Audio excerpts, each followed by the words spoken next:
To save their daughter, a wealthy Victorian family paid a fortune. They believed they were buying the best treatment at the most advanced private clinic.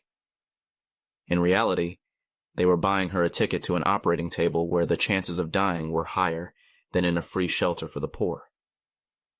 This was not an accident, but the central paradox of the entire system. The perverse logic was simple. Poor patients couldn't pay, so minimal resources were spent on them. But wealthy families could afford expensive, innovative methods. It was in these elite institutions that pioneers like Dr. Henry Cotton worked. His theories demanded radical surgical intervention, and it was affluent patients who became the testing ground for his experiments. The mortality rate from hysterectomies, used to treat disobedience, reached 40% in such clinics. It was almost Russian roulette with a scalpel. This paradox is just the tip of the iceberg. But to understand the whole system, we must ask two key questions that shatter the official history of medicine. The first question: why did Victorian psychiatric asylums, armed with scientific theories, have a higher treatment mortality rate than medieval shelters where patients were simply isolated? Progress led to a monstrous regression. The second question: how could Dr. Henry Cotton, whose own statistics showed a 40% mortality rate from his operations, be considered a medical genius and not a serial killer? What made society and his colleagues turn a blind eye? These are not rhetorical questions. We will find the answer to the first by examining the so-called therapies. The key to the second lies in the mechanisms of social control, and in the end, we will piece it all together. By the end of this video, you will have an arsenal of 7 keys to understanding this machine. You will learn how a diagnosis became a death sentence, how architecture became a prison, and how water became a weapon.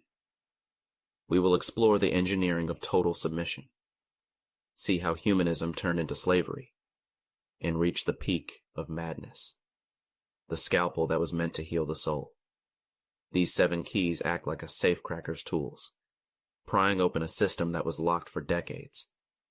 This won't just change your view of the history of psychiatry. It will force you to look anew at the very line between sanity and madness. And in just a moment, you will learn about the first and most insidious tool of this system, the diagnosis that served as a one-way ticket for thousands of inconvenient women. In the age of steam and electricity, the main tool of confinement was an idea born in the time of Hippocrates, the myth of the wandering womb. Victorian doctors called it hysteria and attributed hundreds of symptoms to it, from depression to a passion for reading novels, from insomnia to disobedience to a husband. This created an illusion of scientific validity. But here's what the archives hide. Up to 75% of upper and middle class women in England received such a diagnosis. This was not an epidemic of disease. It was an epidemic of social control, a legal pretext for a family to get rid of any inconvenient woman. It was not a medical verdict, but a social sentence, and it was carried out immediately. Her symptoms were simply her personality traits: curiosity, emotional depth, a refusal to accept an imposed role. To her family and doctor, her independence was nervous exhaustion, and her interests were dangerous exaltation. She was promised rest and a strict regimen for her own good. But instead of a trip to a resort, orderlies came for her. Her protests only confirmed the diagnosis in the eyes of her loved ones, who handed her over to an impersonal system. Her illness was her personality. Her journal, filled with dreams, became the primary evidence of her madness. Her personality was like a young tree, but the treatment became a process of brutal pruning to force it into an acceptable artificial shape. And the first tool in this process would not be medicine, but the very architecture of her new prison. So why was male hysteria almost never diagnosed? After all, men suffered from the same symptoms that we would today call PTSD or depression, but their condition was called neurasthenia, or fatigue. They were prescribed rest, travel, and a change of scenery. A woman, however, was considered inherently defective, subservient to her reproductive system. A popular medical handbook from the 1870s stated bluntly that a woman's nervous system was 4 times weaker than a man's.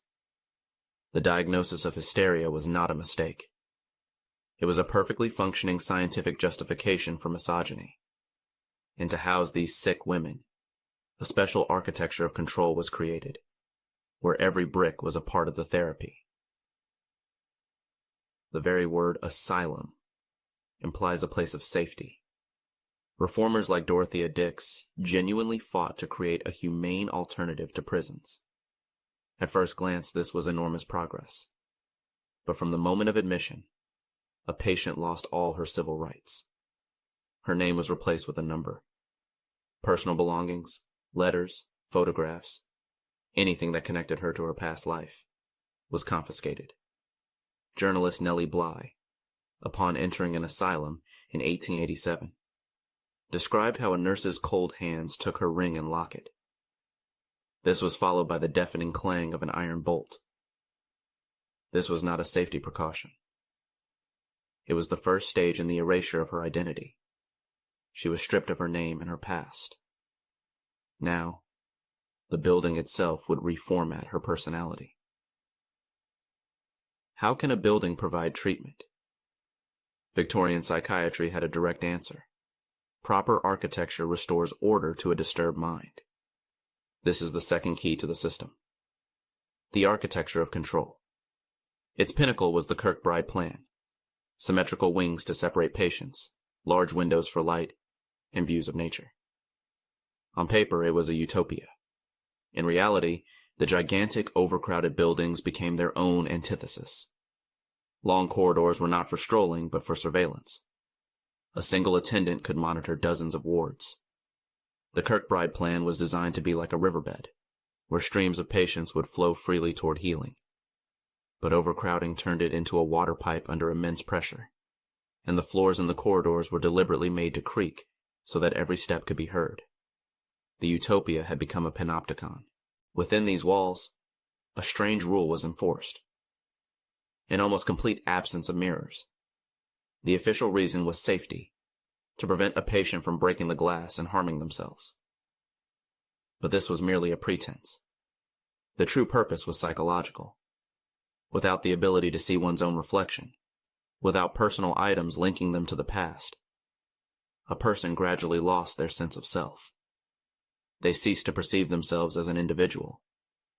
In the rules of Bedlam Hospital, Clause number 14 explicitly forbade patients from having any reflective surfaces to prevent morbid self-reflection. The patient had to forget who they were so the system could mold them into a submissive member of society. Survivors described the shock of seeing their own face for the first time in years and not recognizing it. Imagine being locked in an empty room. No windows, no furniture, no sounds. How long could you last? An hour? A day? For unruly patients, there were isolation rooms. The theory was that a lack of stimuli would calm an overexcited brain. In practice, it was a punishment for disobedience that could last for weeks. Prolonged sensory deprivation causes hallucinations and panic, which means it exacerbates madness, not cures it. The average punishment lasted 3 full days, often without food for the first 24 hours. The padded walls in these rooms were not for comfort, but to prevent a person from smashing their head. This was an assembly line for turning a person into a docile animal. The walls, the absence of mirrors, the isolation, these were all instruments of passive control, designed to slowly break the will of the majority. This environment was the backdrop, the baseline condition of the therapy. For many, it was enough to make them stop being a problem. But what happened to those whose spirits were not broken by the architecture? For them, the system had prepared the next active level of intervention. This was the transition from psychological pressure to direct physical violence, disguised as treatment. And here, the most ordinary things became instruments of torture. Water, the symbol of life, was turned into a weapon designed to break the body, just as the walls broke the spirit. The third key to the system: hydrotherapy. At first glance, it sounds harmless, even healing. But behind the scientific facade hid a sophisticated form of torture. Victorian doctors believed that madness was the result of an overheated or inflamed brain. Their logic was akin to trying to stop hiccups by scaring someone half to death. They believed a sudden temperature shock would reboot the nervous system. In practice, this meant patients were bound and submerged in ice water baths for 8 and sometimes even 24 hours.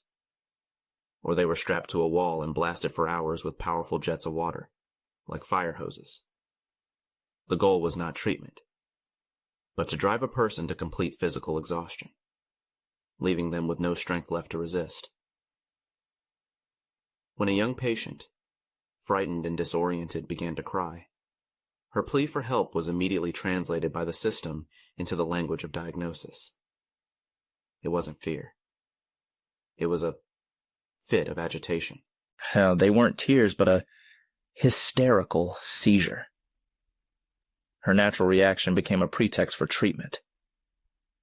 Several orderlies would burst into the ward, forcibly undress her, and throw her into the icy water.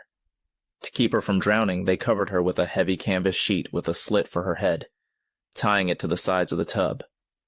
This water-soaked canvas weighed over 40 pounds, pressing her body into the cold. Her screams of pain and terror only confirmed to the staff that their actions were correct. This was shock therapy before the invention of electricity. Why was this method so popular? The answer is cynical and simple. Economics. Water and ice cost almost nothing. But most importantly, hydrotherapy was a perfect tool for staff management.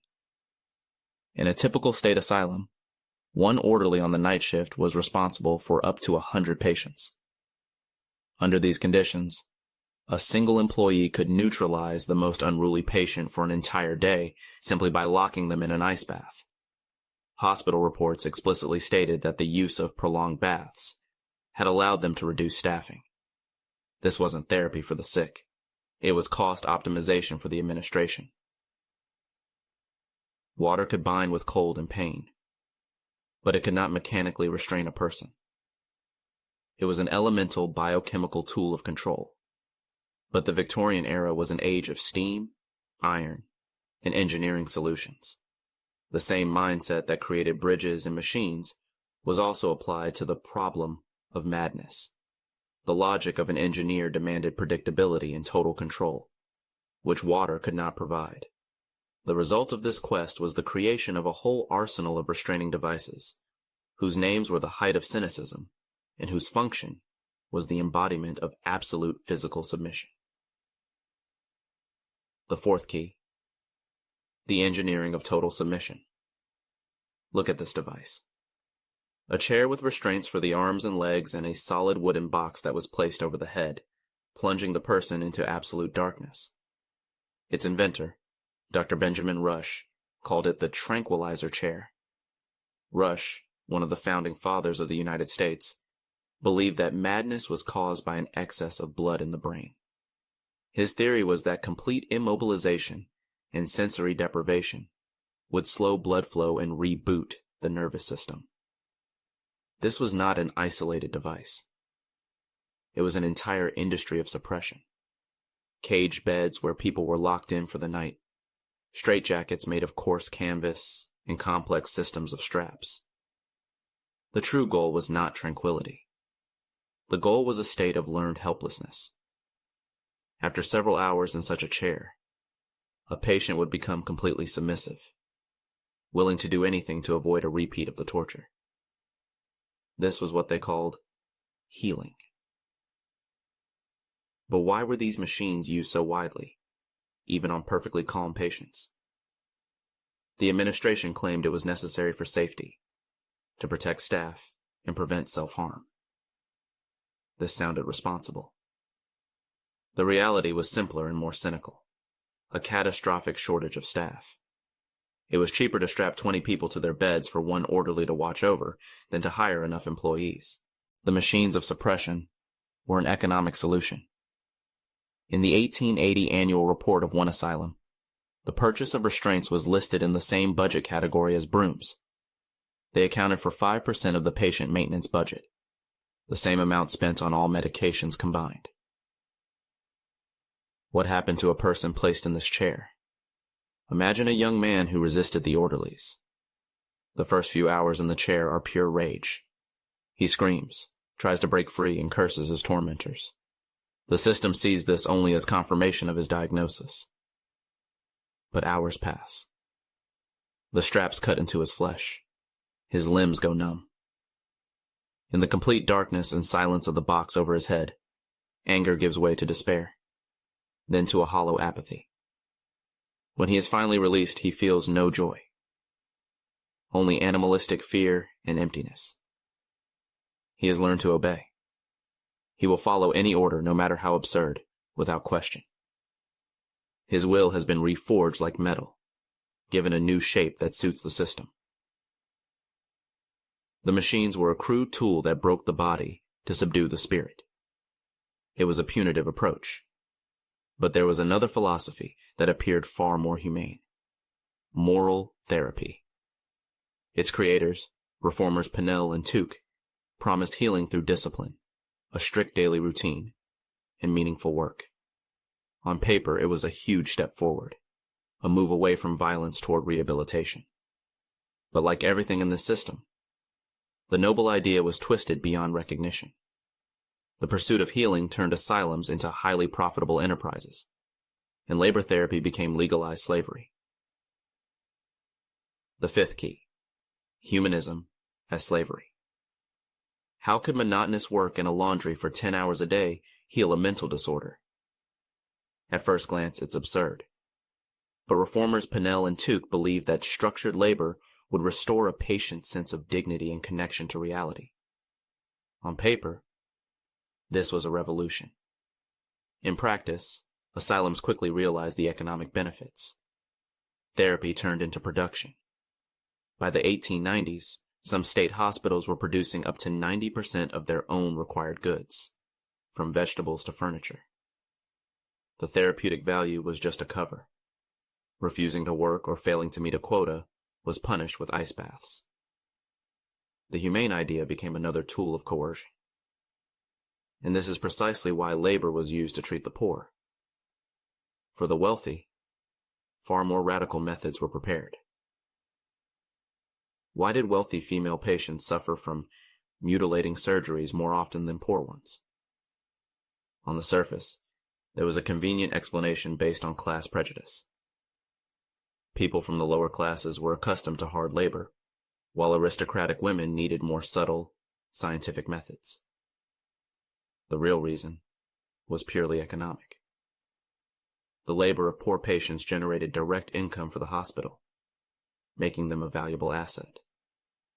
Wealthy patients, however, paid enormous sums of money, and their families could afford expensive experimental surgeries on which doctors built their careers. This was not medicine. It was a business model. The poor were treated with slave labor, the rich with mutilating surgery. This logic of economic efficiency would eventually lead doctors to the idea that if a problem couldn't be fixed, it could simply be cut out. Imagine a young man with melancholia who finds his only solace in working in the hospital garden, tending to the plants, the changing of the seasons, the visible results of his labor. All of it gives him a purpose. He is on the road to recovery. But one day, he is transferred to the laundry due to a shortage of workers. Instead of fresh air, there is steam and the smell of caustic lye. Instead of creation, there is the endless repetition of the same action. The labor instantly becomes a form of hard labor, worsening his condition. The system was indifferent to his healing. Its goal was economic efficiency. His protests and deteriorating condition are recorded in his medical history as a relapse. The system didn't just corrupt the treatment. It blamed the victim. What was a doctor to do if a patient remained defiant? If the architecture, the ice baths, the restraining machines, and the grueling labor could not fix them? All these methods were tools of external control. Architecture controlled space. Hydrotherapy controlled the body. Labor controlled time. But when they failed, a new idea was born in the minds of the most radical doctors. If the problem was not in the behavior, but deeper, inside the body, then the intervention had to be direct. If the source of madness could be located in a specific organ, it could simply be cut out. The scalpel was ready. All that remained was to find the infected organ, and everything came under suspicion. The sixth key, the scalpel versus the soul. At its core lay the simple and seductive focal infection theory of Dr. Henry Cotton. He argued that madness was merely a symptom of a hidden bacterial infection in the teeth, tonsils, or intestines. For an era that had just discovered the world of microbes, this sounded like a scientific breakthrough. The logic was ruthless. To cure the mind, one had to surgically remove the infected organ. He began by removing all of a patient's teeth. When that didn't work, he went further, removing tonsils, parts of the stomach, the spleen, and the colon. His theory worked like searching for a squeak in an old machine. If lubricating one part didn't help, the problem must be in the adjacent one. And so on, until the entire mechanism was dismantled. Cotton claimed an incredible success rate. 85% cured. It was a lie. Independent investigations revealed that the mortality rate from his operations was as high as 45%. He wasn't a genius. He was a serial killer hiding behind science. And that is precisely why his clinic became a magnet for desperate, wealthy families. So why wasn't he stopped? In the 1920s, Henry Cotton was a rock star of psychiatry. Newspapers wrote about him, and his hospital in Trenton, New Jersey, was considered the most advanced in the world.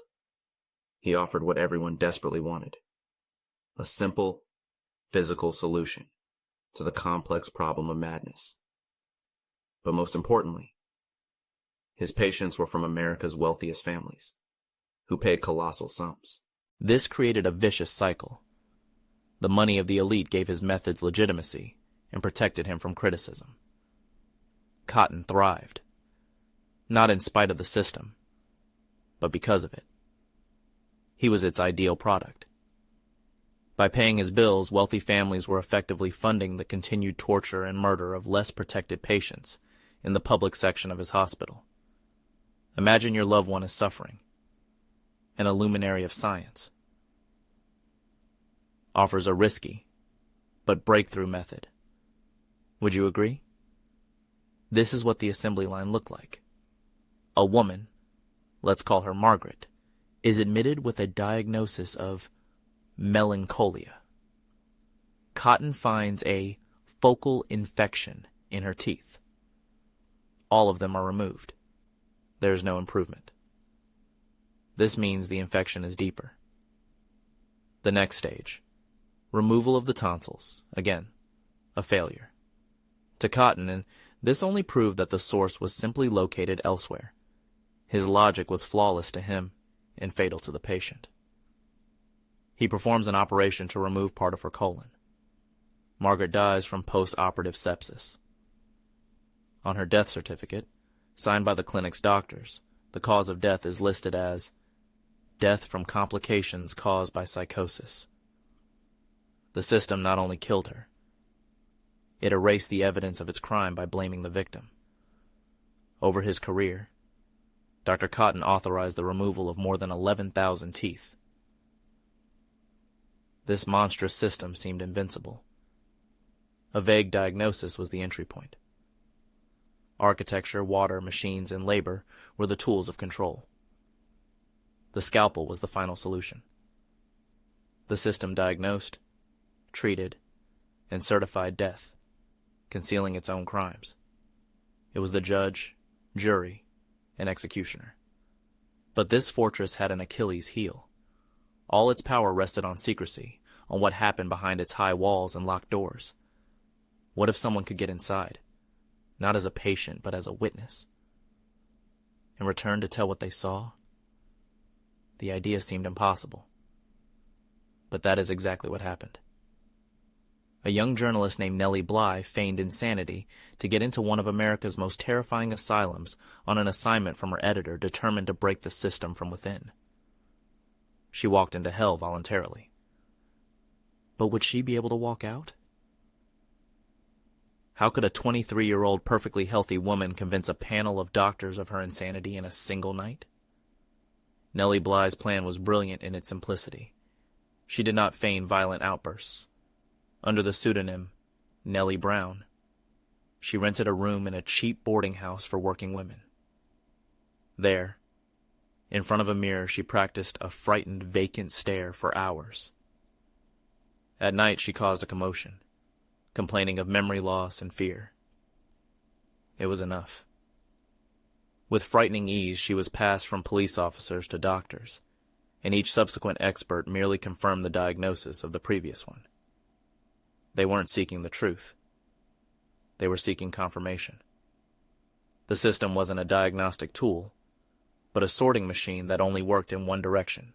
In, the door slammed shut behind her. Her very first day on Blackwell's Island showed her that the reality was more horrific than anything she had imagined. She expected to see chains and screams. The physical horrors were evident.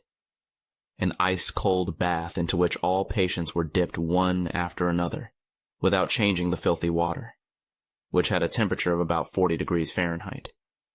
Spoiled food. Abusive nurses. But the real shock came from her conversations with the other women. To her horror, she discovered that many of them were perfectly sane. They were poor immigrants who didn't speak the language, widows who had been left homeless, women committed by jealous husbands. They weren't mad, just defenseless. The most terrifying thing was not the violence, but the complete lack of rights. The realization that your word meant nothing anymore. Nellie saw nurses choke and beat patients, then write in the logbook that the patient had a seizure. She realized that the walls of this hospital concealed murders. Immediately after her admission, she began to act completely normal. But why, then, was she not released? As soon as Nellie had gathered enough material, she stopped feigning. She behaved like a completely healthy person. But her attempt to prove her sanity was like trying to put out a fire with gasoline. When she complained about the conditions, the doctors wrote, agitated. When she behaved calmly, they saw improvement under the influence of treatment. Her normal behavior became, for them, just another confirmation of their diagnosis. She was trapped. Exactly 10 days later, as planned, a lawyer from her newspaper, the New York World, arrived at the asylum. He demanded her release. The staff's faces showed shock and panic. They realized who their patient really was. Nellie Bly walked out of the gates not as a cured patient, but as a victor. In her hands she held the truth. Dozens of stories that, in a few days, would explode on the pages of the newspapers. But what could one article do against a machine built over decades? The publication of her series of articles, 10 Days in a Madhouse, in October 1887, had the effect of a bombshell. Shock and outrage swept through New York and then the entire country. The illusion of humane treatment was shattered forever. But it wasn't just about emotions. A grand jury launched an official investigation. Nellie Bly herself participated as an expert witness. The budget for the Department of Public Charities and Correction was increased by $1 million, a colossal sum for the time. The most abusive nurses were fired. Nellie Bly's story proved that the system, which had seemed invincible, was afraid of the light. Her feat is one of the brightest parts of our history. We have seen how every cog in this machine of torture works. In the finale, we will assemble them all to see the entire mechanism and understand which of its parts continue to operate today. Now that we have passed through all 7 circles of this hell, let's assemble the machine. It was an assembly line. Its first element, the gateway into the system, was the diagnosis. Hysteria was not a disease but a legal weapon that legitimized all subsequent violence. Once this label was placed on a person, they were immediately put into the architecture of control. Long corridors, creaking floors, the absence of mirrors and personal belongings. It was all an environment engineered for suppression. This process was like soil erosion. The diagnosis was the first downpour, and the architecture was the constant wind that stripped away the personality layer by layer, leaving only a bare, defenseless core. Now we understand why the system was so effective at holding people. The very first step stripped them of all rights and their identity, making resistance nearly impossible. Upon this defenseless foundation, the system unleashed 3 pillars of discipline. Hydrotherapy broke the will through pain and temperature shock. The restraining chair did it through complete immobility and sensory deprivation. And forced labor did it through endless exhaustion and economic exploitation. Pain, immobility, exhaustion. These were not therapeutic but punitive practices, borrowed from the arsenal of prisons. And this provides a direct answer to the question asked at the beginning. Why did treatment kill more often than its absence? Because its goal was not healing, but the establishment of total control. When the objective is to break a person, not help them, any harm becomes not a failure, but proof of effectiveness. And this is why the system so fiercely defended its executioner heroes. Dr. Cotton's radical surgery was not an anomaly, but the logical apotheosis of the system. If external behavior could not be subdued, then the body had to be opened up and the wrong parts cut out. And now we can answer the second question. Why was Cotton considered a genius and not a murderer? Because a desperate society craved simple, scientific solutions. He offered exactly that. Find the root of the evil and excise it. He was needed as a myth, and for the sake of that myth, the system turned a blind eye to the monstrous mortality rate. But this monolith was not invulnerable. Nellie Bly's feat proved that a hermetically sealed system, incapable of self-reform, fears one thing: the truth getting out. Just 1 month after the publication of her articles in October 1887, a grand jury began an official investigation, an unprecedented speed for that time. We have seen how the system worked in the past. But the main question is, what of it remains today?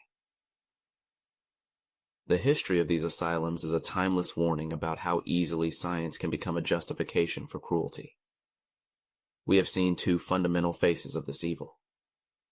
On one hand, the active, conscious cruelty of one man, cloaked in authority. A prime example is Dr. Henry Cotton. On the other, the passive, faceless indifference of an entire system. The doctors, officials, and society that allowed this cruelty to flourish because it was easier and more convenient. In your opinion, which is more terrifying and dangerous for us today? The active evil of a single genius who convinces everyone he is right, or the quiet complicity of an indifferent system? Write just one word in the comments. Write science if you believe the former is more frightening, an evil will cloaked in authority.